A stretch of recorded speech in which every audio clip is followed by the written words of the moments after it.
तयार केली की यापुढे पुढच्या किमान 200-300 वर्ष तरी जगातल्या सर्वोच्च सत्ता ज्या आहेत त्या 5च सत्ता राहतील.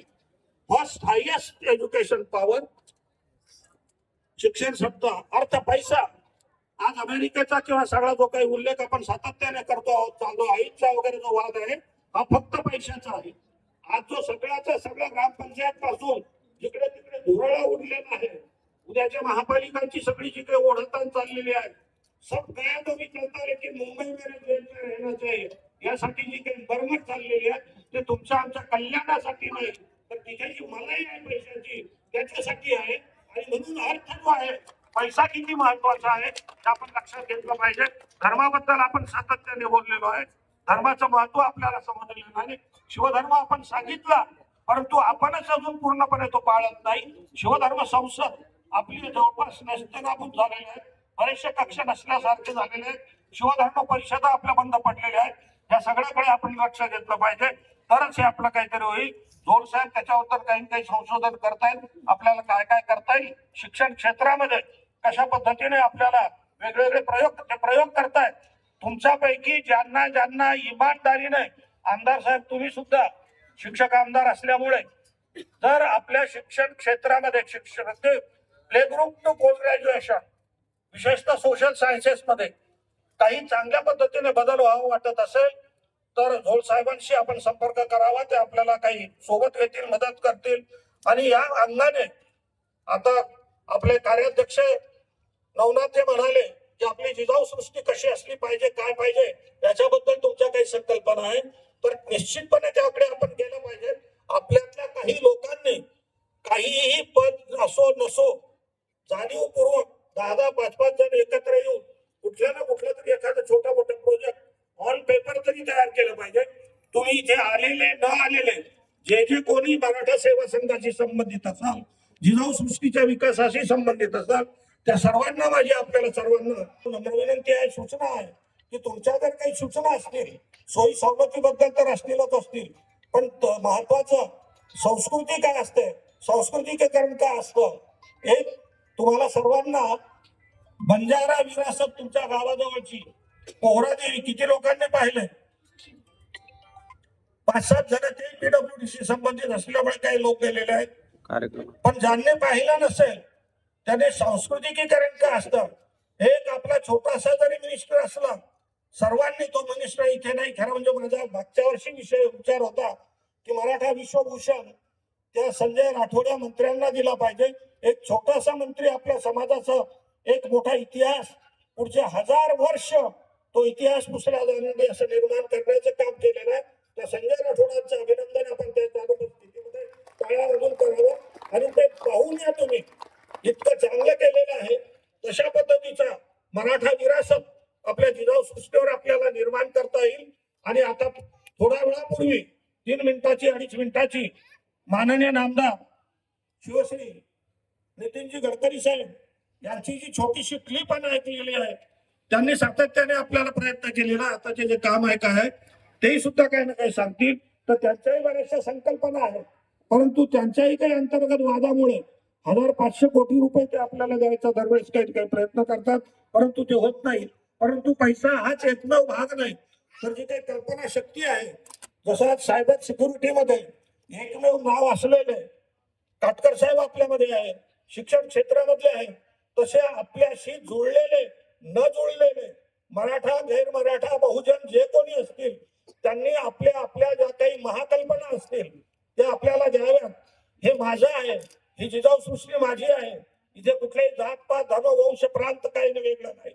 ही कल्पना आपल्याला रुजवायची आहे. आणि म्हणूनच मराठा हा शब्द आपण सुरुवातीपासून अत्यंत व्यापक घेतलेला आहे की जगातील प्रत्येक व्यक्ती मराठा आहे असं मराठा सेवा संघाचं मत आहे. तुमचा काही प्रॉब्लेम जरा ज्यांना तोंड आहे त्यांनी जोरात सांगा. सो जगातली प्रत्येक व्यक्ती मराठा आहे असं आम्ही मानतो. अशी जिजाऊ सृष्टी मराठा सेवा संघाची आपल्याला उभी करायची असेल तर सर्वांचं काम तिथे आपल्याला दिसलं पाहिजे, गेलं पाहिजे. आपला बुलढाणा जिल्हा आपल्याला काही प्रांतिकीकरण करायचं नाही, जिल्हाकरण करायचं नाही, परंतु बुलढाणा जिल्ह्याचं योगदान सुद्धा खूप मोठं आहे. आमदार साहेब तुम्ही कधीतरी विधान परिषदेत एखाद्या वेळेस विषय काढा. थोडंफार लक्ष घातलं आपल्या सिंदखेड राज्याचं बऱ्यापैकी आता काम सुरू झालेलं आहे. महाराष्ट्र सरकारने आपल्याला 25 नाही 55-60 कोटी दिले आहेत मधुकरराव. तुमचा आकडा 25 सांगण्यात आला. त्यामुळे महाराष्ट्र शासनाचे त्यावेळेसचे सांस्कृतिक कार्य मंत्री जे होते आपले चंद्रपूरचे सुधीर भाऊ मुनगंटीवार यांचे अभिनंदनाचे आपण टाळ्या वाजवल्या. आपल्या जिजाऊ ब्रिगेडच्या त्यावेळेस त्यांच्या मूळचा जिजाऊ ब्रिगेडच्या तालुका अध्यक्ष होत्या, त्यानंतर नगराध्यक्ष सुद्धा झालेल्या होत्या. रत्नमाला ते आलेले गेले नसेल तर आपलं निरोप त्यांना पोहोचवावं. तर हे सगळं आपल्याला थोडंफार काही केलेलं आहे. पण आपल्या बुलढाणा जिल्ह्याने छत्रपती शिवाजी महाराजांना किंवा शहाजीराजे भोसलेंना 2 सुना दिलेल्या आहेत. करवंड गावाचं एक बुलढाणा जिल्ह्याजवळ छोटस गाव आहे. इंगळे देशमुख तिकडे इंगळे लावतात. चिखली बुलढाणा जिल्ह्याच्या बॉर्डरवर तालुक्याच्या बॉर्डरवर आहे. त्या करवंडच्या छत्रपती शिवाजी महाराजांच्या 8व्या महाराणी गुणवंतबाई या करवंडच्या इंगळे घराण्यातील होत्या आणि त्यांच्याच एक भगिनी या करवंड मधल्या दीपाबाई इंगळे ह्या तंजावरच्या छत्रपती शिवाजी महाराजांचे जे सावत्र भाऊ होते व्यंकोजी राजे त्यांच्या महाराणी होत्या. ह्या 2 महाराण्या आमच्या एका करवंडने दिलेल्या आहे. तुमच्याकडे काही नसतानाही तुम्ही जिकडे तिकडे झेंडे आमच्या लावता. आम्ही लोक किती बडे हृदय के आम्ही सगळे मातीत गेलो पण तुम्हाला जिवंत ठेवतो आहोत. निदान आता तरी आमच्या जय जय काय करायला सुरुवात करा. तुम्ही नाही केला तर आमच्या इकडचे तर सगळे मुकेच आहेत. लहानपणी आम्ही नवरा बायको लग्न झाल्यावर हिंडत फिरत राहायचो, हातात हात घेऊन चालायचो. त्यावेळेस म्हाताऱ्या म्हणायचे का रे एवढा मोठा रस्ता सोडला आणि एकाला एक टिकून चालले. तुम्हाला काही वाटतंय का नाही? काय वाटायचं काय अरे म्हटलं एवढे मोठे 90 वर्षाची म्हातारी झाली, मालक सुद्धा तेवढा आहे, एवढे मोठे साथी झाले. 2 डझन सदाशिवराव पाटील लक्षात येतं का? 9 पोरं 10 पोरी झाले, 3 मेले. इतके वर्ष झाले पण कधी मालकाचं तोंड वर दात करून पाहिलं नाही का पदर बाजूला केला नाही. म्हटलं माय अशा मुख्यानं डझनाने झाले. तेच विधानसभेत विधान परिषदेत लोकसभेत गेले. हे काय आमच्या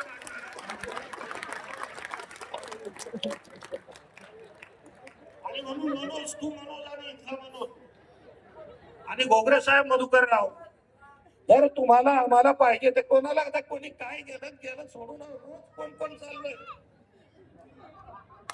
ज्यांनी रडायला पाहिजे ते रडत नाही तरी आपल्याजवळ सगळं असून आपण रडतो. गेलेत म्हणजे कुठे गेलेत? गंगा जगती तो शेत का सांगितला नाही. नरका बोलावं सवेरे गया शाम को आया. कुठे गेलेत ते? काही फरक पडत नाही. इकडे गेले तिकडे गेले असंच होतं तसंच होतं चालतच आहे. घरातही होतं. परंतु आपल्याला पाहिजे ते करायचं असेल तर शिवराज्य पार्टी गेली आपली. संभाजी ब्रिगेडला आपण आता राज्याची राजकारणाची भूमिका दिलेली आहे. लोकांच्या मनामध्ये इच्छा आहे.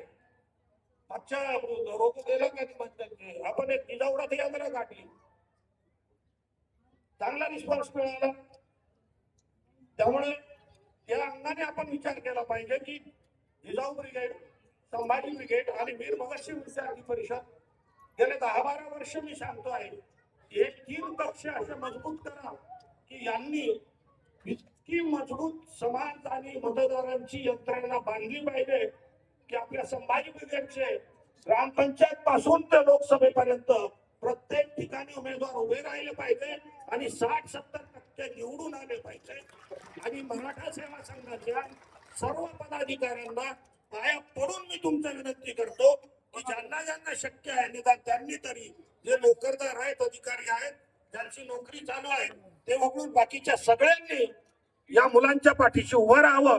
आणि आता अगदी 2 वर्षांनी किंवा पुढच्या अगदी रोज चालणाऱ्या विधानसभा या सर्व निवडणुकांमध्ये आपण उभं राहावं. 4 आमदार 5 खासदार जरी आपले तिथे गेले तरी काय होऊ शकतं बायको म्हणून नाही सांगत.